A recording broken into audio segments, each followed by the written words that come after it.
الحمدللہ رب العالمین والعاقبۃ للمتقین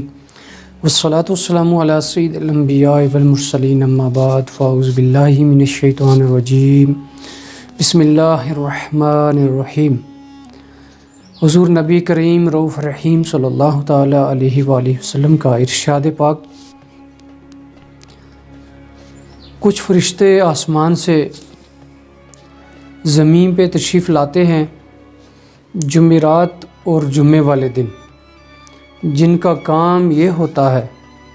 کہ وہ تلاش کرتے ہیں کہ پورے روئے زمین پہ کہاں کہاں اور کون کون درود پاک پڑھ رہا ہے۔ ان کے ہاتھ میں سونے کے قلم اور چاندی کے کاغذ ہوتے ہیں، اور ہر اس شخص کا نام اپنے پاس نورانی ہاتھوں سے لکھ لیتے ہیں جو نبی پاک صلی اللہ تعالیٰ علیہ وآلہ وسلم کی ذات پہ درود و سلام پڑھ رہا ہو۔ سبحان اللہ۔ جب بھی ہماری زندگی میں جمعرات کا دن آئے اور جمعۃ المبارک کی وہ پیاری پیاری گھڑیاں ہمیں نصیب ہوں، تو ہمیں چاہیے کہ کثرت کے ساتھ درود و سلام کا نذرانہ پیش کرتے رہا کریں، تاکہ ہمارا بھی نام ان فرشتوں کے پاس لکھا جائے۔ اور پھر وہ فرشتے کیا کرتے ہیں، جمعرات اور جمعے کو ان کا یہی معمول رہتا ہے، پوری روئے زمین پہ پھیل جاتے ہیں اور وہ تلاش کرتے رہتے ہیں کون درود و سلام پڑھ رہا ہے۔ تو وہ درود و سلام پڑھا ہوا اور ان لوگوں کے نام، ان کے والدین کے نام اپنے پاس لکھ کر نبی پاک صاحب الاولاق صلی اللہ تعالیٰ علیہ وآلہ وسلم کی بارگاہ اقدس میں جا کے پیش کرتے ہیں، عرض کرتے ہیں یا رسول اللہ صلی اللہ تعالیٰ علیہ وآلہ وسلم، آپ کی امت میں سے ان مردوں، ان عورتوں نے، ان بزرگوں نے، ان بچوں نے، ان نوجوانوں نے اتنی مرتبہ درود و سلام آپ کی بارگاہ میں بھیجا ہے، قبول فرما لیجئے۔ زے نصیب ہمارے مقدر اگر جاگ جائیں، وہاں سے اگر ہمارے سلام کا جواب ہمیں مل جائے تو کتنی خوش بختی کی بات ہے۔ آئیے ہم بھی ایک بار درود پاک پڑھ لیتے ہیں۔ اللہم صلی علی سیدنا و مولانا محمد معدن الجود والکرم وآلہ وبارک وسلم۔ نہایت ہی واجب الاحترام میرے بھائیوں اور بہنوں، دنیا میں ایسا کوئی بھی انسان موجود نہیں جس کی کوئی خواہش نہ ہو۔ اگر وہ دنیا دار ہے تو دنیا کے حوالے سے اس کی خواہشات ہوتی ہیں، اگر وہ دین دار ہے، آخرت پہ اعتبار رکھتا ہے، اس کی آخرت کے اعتبار سے بھی خواہشات ہوتی ہیں۔ الغرض خواہش ہر کسی کی کوئی نہ کوئی ضرور ہوتی ہے، لیکن اکثر و بیشتر دیکھا گیا انسان جلد باز ہے، اس کی یہ مرضی ہوتی ہے کہ اس کی خواہش جو ہی دل میں پیدا ہو تو وہ فوراً پوری ہو جائے۔ تو کبھی ایسا ہو جاتا ہے، کبھی نہیں بھی ہوتا۔ کہتے ہیں ضروریات تو انسان کی پوری ہو جاتی ہیں، لیکن خواہشات اکثر ادھوری رہ جاتی ہیں۔ تو اسی غرض سے میں آج آپ کے سامنے ایک ایسا مختصر وظیفہ لیکن اثر رکھنے والا وظیفہ آپ کے پاس لے کے آیا ہوں۔ اگر آپ نے وہ پڑھ لیا، اس پہ عمل کر لیا، تو انشاءاللہ آپ کی خواہشات جو کئی سالوں سے رکی ہوئی ہیں، جن کے لیے آپ بہت کچھ کر چکے ہیں لیکن وہ پوری ہونے کا نام نہیں لے رہی، یا کوئی بھی ایسا ذریعہ نہیں بن رہا، تو میں ایک ایسا قیمتی اور لاجواب وظیفہ لے کر حاضر ہوا ہوں۔ اس وظیفے کے لیے لوگ پورا سال انتظار کرتے ہیں، وہ ایسے کہ یہ وظیفہ اس طرح سے ہے کہ رجب کا مہینہ ہو اور جمعۃ المبارک کا دن ہو اور عصر کی نماز کے بعد کا وقت ہو، اس وقت یہ وظیفہ اگر کیا جائے تو وہ فوراً پورا ہو جاتا ہے، اور جو دل میں آپ کی جو خواہش ہے،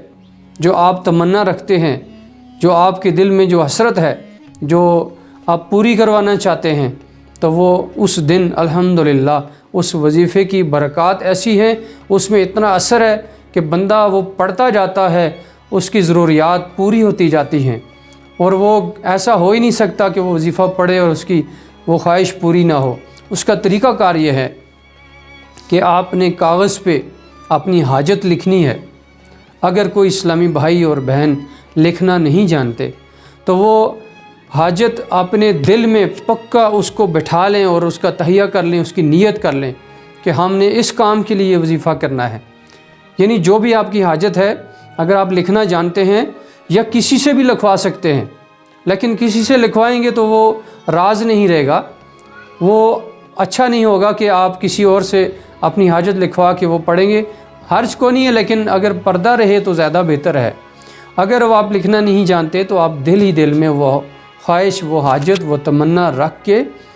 رجب کا مہینہ آپ کو میسر آئے اور جمعۃ المبارک کا وہ دن ہو، پیارا پیارا دن۔ جمعۃ المبارک تمام دنوں کا سردار ہے اور مومنین کا عید کا دن ہے۔ وظیفہ کچھ اس طرح سے ہے، آپ نے رجب کے مہینے میں جمعے والے دن عصر کی نماز پڑھنے کے بعد وہاں پہ ہی بیٹھے رہنا ہے اور آپ نے وہ حاجت لکھی ہوئی پاس پہلے سے رکھنی ہے، تاکہ نماز پڑھنے کے بعد آپ نے نہ کسی سے بات کرنی ہے نہ وہاں سے اٹھنا ہے۔ وہیں نماز پڑھے، وہیں بیٹھے بیٹھے آپ کے پاس وہ لکھی ہوئی وہ جو حاجت ہے، جو خواہش ہے، آپ کی جو ضرورت ہے، وہ لکھی ہوئی پاس رکھی ہوئی ہو اور آپ کے دل میں اور دماغ میں وہ چیز فکس ہو کہ آپ نے اس کام کے لیے وظیفہ کرنا ہے۔ تو آپ نے وہاں پہ سب سے پہلے 11 بار درود پاک پڑھنا ہے، جو بھی آپ کو درود پاک یاد ہو۔ درود ابراہیمی اگر آپ پڑھ لیں گے تو الحمدللہ وہ زیادہ افضل ہے، تمام درودوں کا سردار ہے۔ درود ابراہیمی 11 مرتبہ پڑھ لیں، اس کے بعد 303 مرتبہ آپ پڑھیں اللہ تعالیٰ کے وہ پیارے پیارے نام، صفاتی نام، یا قادرو، یا قدیرو، یا مقتدرو، یا قادرو، یا قدیرو، یا مقتدرو۔ پھر اس کے بعد 11 مرتبہ درود پاک پڑھ لیں، درمیان میں یہ وظیفہ کر لیں۔ اس کے بعد آپ نے 70 مرتبہ استغفار کرنا ہے۔ استغفار کے الفاظ اپنے اپنے ہیں، آپ کسی صحیح کتاب سے استغفر اللہ ربی من کل ذنب و اتوب الیہ یہ استغفار، یا پھر کوئی اور استغفار جس طرح سے مختصر الفاظ میں ہو آپ وہ بھی پڑھ سکتے ہیں، لیکن اللہ تعالیٰ سے توبہ اور استغفار کرنی ہے، معافی مانگنی ہے۔ اس کے بعد آپ نے وہاں پہ دعا مانگنی ہے، خشوع خضوع کے ساتھ، یقین کامل کے ساتھ، بہت ہی عاجزی کے ساتھ، اپنے گناہوں کو، اپنی خطاؤں کو سامنے رکھتے ہوئے اللہ کو منانے کے انداز میں آپ وہاں پہ دعا مانگیں اور یقین رکھیں کہ انشاءاللہ وہاں سے اٹھنے سے پہلے پہلے آپ کی وہ خواہش ضرور پوری ہوگی۔ اللہ تعالیٰ سے دعا ہے کہ اللہ تعالیٰ تمام حاجت مندوں کی حاجتیں پوری فرمائے۔ آپ اگر ہمارے اس چینل پہ نئے ہیں اور آپ نے ابھی تک ہمارے اس چینل کو سبسکرائب نہیں کیا تو ابھی سے کر لیجئے اور بیل آئیکن بھی پریس کر دیجئے۔ دعا ہے کہ اللہ تعالیٰ اس پیارے مہینے کی برکت سے اور اس پیارے جمعۃ المبارک کے دن کی برکت سے اللہ تعالیٰ ہر مسلمان کی نیک حاجات پوری فرمائے، اور اللہ ہم سب کا حامی و ناصر ہو۔ ملتے ہیں اگلی ویڈیو میں، جب تک کے لیے اجازت، اللہ حافظ۔